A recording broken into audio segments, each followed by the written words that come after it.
Hi! In front of me is CAT S53 and today I would like to show you how you can change default apps.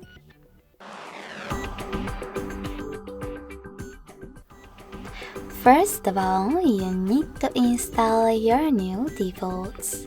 I already did that, so I can go into settings right away. In Settings, select Apps and Notifications.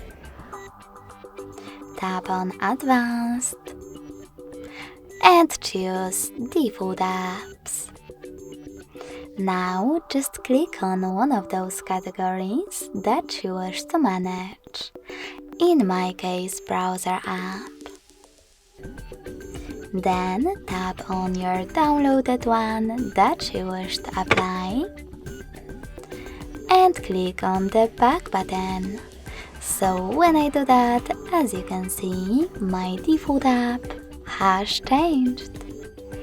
Thanks so much for watching. If you enjoyed this video, smash that like button, comment and subscribe. Bye!